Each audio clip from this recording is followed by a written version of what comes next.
रूसी कच्चे तेल के भाव पर कैपिंग को लेकर G7 देशों के प्रस्ताव से भारत दूरी बनाता नजर आ रहा है। विदेश मंत्री एस जयशंकर ने कहा है कि भाव पर कैपिंग भारत की प्राथमिकताओं में शामिल नहीं है, क्योंकि भारत का ध्यान अपनी ऊर्जा जरूरत को पूरा करने पर है। G7 देश रूस के तेल पर भाव कैपिंग लगाने जा रहे हैं ताकि तेल से होने वाली रूस को कमाई को घटाया जा सके।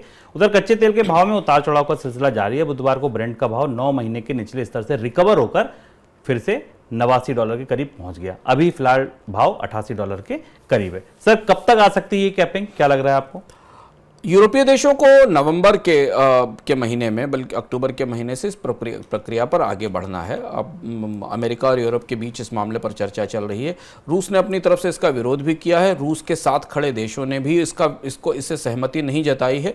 रूस ओपेक देशों की बैठक के जरिए इस कैपिंग को रोकने की कोशिश कर सकता है, और इसलिए 5 अक्टूबर को जो ओपेक की बैठक वियना में होगी उसमें हमें इससे के महत्वपूर्ण संकेत मिलेंगे। रूस इसे कैसे रोक सकता है? रूस के रोकने का एक ही तरीका है कि अंतर्राष्ट्रीय बाजार में कच्चे तेल की कीमतें थोड़ी और ज्यादा बढ़ें, ताकि दुनिया के देशों पर यह दबाव बने कि वे रूस का तेल जो बाजार में आने से रोक रहे हैं उसे फिलहाल न रोका जाए, क्योंकि कच्चे तेल की मांग अगर आपूर्ति में कमी आती है और कीमतें ऊपर जाती हैं तो पूरी कोशिश इस बात की रहेगी।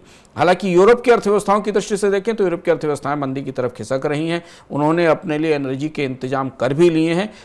ऐसी स्थिति में यूरोप ये चाहेगा कि पुतिन पर आने वाले महीनों में दबाव और बढ़ाया जाए, क्योंकि रूसी सेना के भीतर जिस तरह की स्थिति है, पुतिन जिस तरह से मोर्चा छोड़ रहे हैं और जिस तरीके का दबाव रूस की अर्थव्यवस्था पिछले युद्ध से महसूस कर रही है, उसमें रणनीतिक रूप से पुतिन पर और दबाव बढ़ाने के लिए यूरोप के देश इसे और ज़्यादा तेजी से आगे बढ़ाने की कोशिश करेंगे। पर बहुत कुछ इस बात पर निर्भर करता है कि ओपेक देशों के बैठक के बाद अगले 15 दिन में 20 दिन में कच्चे तेल की कीमतों का क्या रुख रहता है। सर, अगला बड़ा सवाल है कि कैपिंग लग जाएगी, आप बता रहे हैं कि अगले महीने से इस पर बातचीत शुरू हो जाएगी, आगे बढ़ना शुरू कर देंगे देश।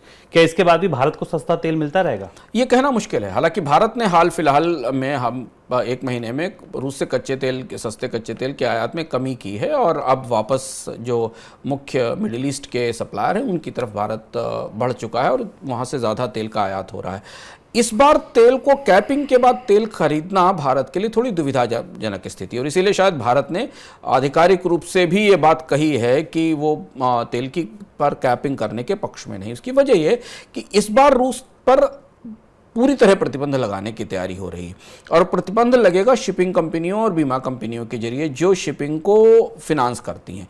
भारत अगर चाहे भी तो उसे इस कच्चे तेल को मंगाने के लिए उन शिपिंग कंपनियों का इस्तेमाल करना पड़ेगा जो शायद कैपिंग के बाद तेल उठाने को तैयार नहीं होंगी।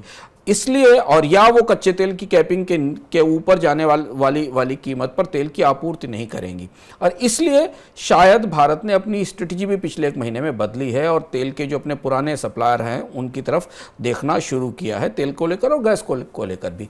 तो अगर ये कैपिंग आती भी है तो पहली चीज़ तो ये कि इस कैपिंग को लागू करना दुनिया के देशों के लिए बहुत आसान नहीं होने वाला है। दूसरी महत्वपूर्ण बात यह कि क्या रूस इस कैपिंग की प्रक्रिया से पहले अंतर्राष्ट्रीय बाजार में कीमतों की बढ़ोतरी को ताकत तो नहीं देगा, क्योंकि 1 लाख बैरल के उत्पादन में कमी का संकेत रूस भी दे रहा है। और अगर आप 50,000 से 1 लाख बैरल प्रतिदिन के उत्पादन की कमी ओपेक देशों की और रूस की जोड़ लें तो अंतर्राष्ट्रीय बाजार में कच्चे तेल की कीमतें कहां पहुंचेंगी, किस ऊंचाई तक जाएंगी, ये भी अंदाज करना मुश्किल है। तो एक कॉम्प्लिकेटेड जटिल रास्ता होने वाला है।